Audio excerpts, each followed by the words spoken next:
dalam keadaan mati mesinnya, lu pegang kipasnya, lu goyangin ke kanan kiri. Kalau dia terlalu encer, itu biasanya kalau lu turunin mesinnya hanya untuk ngebersihin kerak, itu akan jadinya jauh lebih murah daripada lu turunin mesinnya ketika something problem. Nah, buat lu orang yang kepengen beli mobil yang sudah kilometernya mendekati atau bahkan lebih dari 100.000, kita punya yang namanya cari bengkel mobil yang tepat. Ayo ke dokter mobil aja. Jujur, cepat dan juga lengkap. Ayo ke dokter mobil aja. Kualitas yang terbaik, harga juga bersahabat. Percayalah, di dokter mobil pasti beres. Hai Dom Lovers, balik lagi dengan saya Dokter Mobil. Ini adalah 10 hal yang wajib dilakukan ketika mobil umur 100.000 km. Oke, kalau misalkan orang itu ditakut-takutin oleh showroom mobil second ya. Ketika mobil lu 100.000 km kayaknya gila banget gitu kan. Wah, sebuah sesuatu yang berdosa banget. Padahal ya itu cuma akal-akalan mereka supaya bisa neken harga lu aja sih. Sebenarnya mobil yang 100.000 km selama dia dirawat dengan baik, dia nggak ada masalah ya kan. Balik lagi ya, selama dia dirawat dengan baik. Dirawat dengan baik itu mainly ya nomor satu dan tidak lain adalah oli ya kan. Oli lu harus yang benar, kemudian oli transmisi kalau lu matic, kemudian coolant, kemudian minyak rem, oli power steering, sama oli AC itu juga harus lu perhatikan semua. Nah, yang nomor satu adalah ban.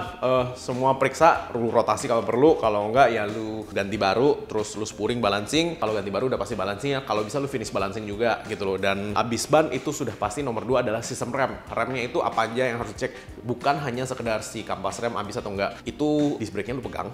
Kalau misalkan dia bergelombang-gelombang gitu di sisinya, itu lu bisa bubut satu kali ya kan. Nah, ketika dibubut, kenapa gue bilang satu kali aja? Karena ketika dibubut itu dia kan jadi tipis. Nah, jangan sampai lu bubut yang kedua ketiga kali malah dia terlalu tipis, malah jadinya dia bisa warping dan dia tidak bisa mengantarkan panas dengan baik. Dan kemudian kalau rem itu saran gua sih semuanya lu flashing ya. Jadi maksudnya sistem remnya lu buang semua minyak remnya dan lu isi yang baru.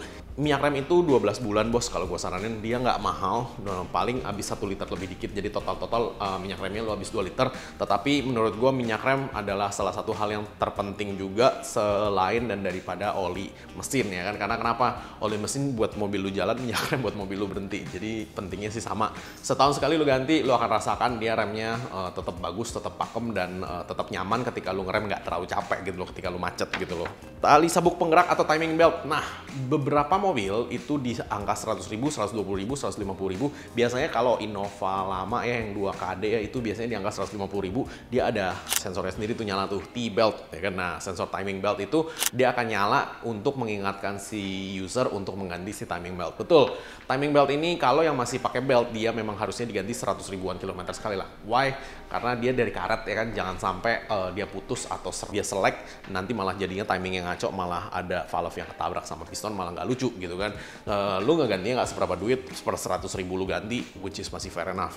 Kalau misalkan timing belt lu sudah memakai chain atau yang namanya chain belt, ya nggak usah lu ganti gitu kan, karena itu pada dasarnya tidak akan, selama olinya bagus ya, tidak akan aus, tidak akan kendor, dan ya nggak perlu lu apa-apain sih.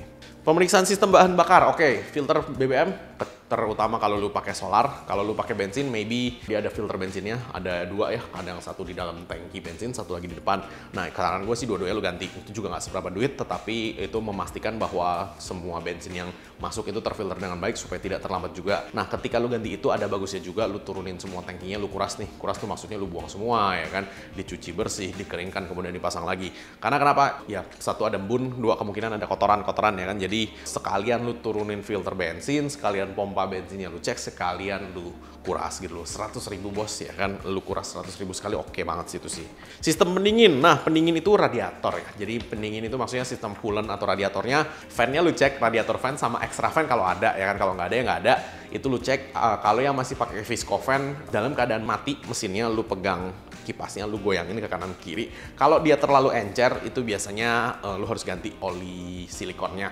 Kalau dia masih bagus, masih keras, ya udah nggak usah lu ganti gitu kan. Alangkah bagusnya lu korokin itu ke radiator supaya dia optimal lagi. Kemudian coolant-nya juga lu ganti baru. Dan bagi lo orang yang memang concern, termostatnya boleh lu ganti sih 100.000 km sih. Termostat nggak seberapa duit juga, lu ganti 100.000 km. Di itu memastikan bahwa termostat yang baru akan bekerja selayaknya dan sesuai fungsinya. Karena ketika termostat itu mati, nggak ada yang bilang-bilang bro. Jadi tiba-tiba termostat itu mati, nggak bisa kebuka. Ya ketika nggak bisa kebuka ya dia langsung overheat mesinnya. Jadi saran gue sih itu lu ganti semua.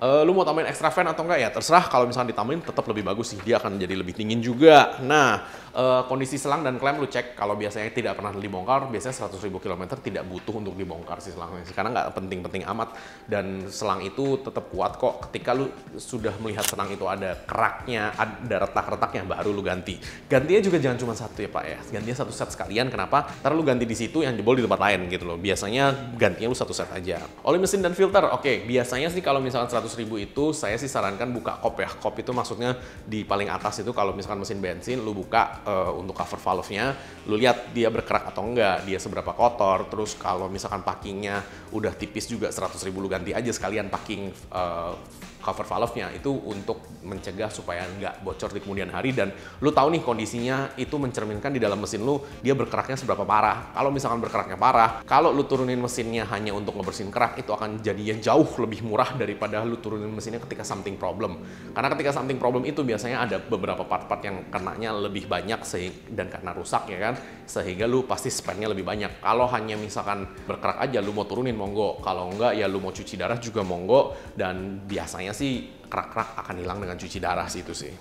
Sistem kaki-kaki dan kemudi, oke. Power steering sama kaki-kaki wajib dicek ya. Lu wajib ngecek ke orang-orang yang ngerti. Ada bunyi-bunyi, power steering lu seperti apa. Oli power steering lu ganti juga, itu nggak sampai 2 liter ya kan. Oli power steering itu oli hidrolik, bisa lu pakai ATF ya kan. Itu murah sih, nggak mahal ya kan. Kemudian sistem pengapian, kalau mobil lu bensin, yaitu lu cek coil dan busi. Kalau mobil lu diesel, lu cek glow plug-nya. Sistem pendingin dan udara kabin itu udah biasa ya, kita cekin semua ya kan. Dan yang terakhir adalah sistem electrical. Sistem electrical ini lebih ke ada soket-soket yang pecah apa enggak, ada kabel-kabel yang konslet apa enggak. Cuman ini sih lebih banyak ke lu colok aja pakai scanner OBD. Kalau nggak ada masalah ya nggak ada masalah gitu kan. Jadi nggak usah terlalu ribet di situ. Cuman yang paling utama sih memang sistem pendingin sama sistem remnya lu cekin dengan baik sih. Nah, buat lu orang yang kepengen beli mobil yang sudah kilometernya mendekati atau bahkan lebih dari 100.000, kita punya yang namanya Ceko. Di mana Ceko itu memang didesain untuk mengecek mobil-mobil yang Anda ingin beli sebelum Anda beli. Dimana ketika kita cek ini semua udah pasti kita cekin, dan kalaupun ada yang butuh diganti atau rusak, kita bisa memberikan Anda estimasi kira-kira harganya berapa nih gitu loh. Jadi lu bisa tahu nih urgent apa enggak, lu bisa nyiapin duitnya ya kan, bisa lu budgeting untuk bulan depannya maybe. Jadi itulah kenapa makanya kita bikin Ceko, karena udah banyak banget ya customer kita bilang, lu bikin dong inspeksi untuk beli mobil bekas. Oke, akhirnya kita bikin namanya Ceko. Jadi Anda bisa hubungin adminnya Ceko untuk ketika Anda mau beli mobil bekas. Oke? Jangan lupa subscribe, like, dan komen di YouTube kami. Thanks.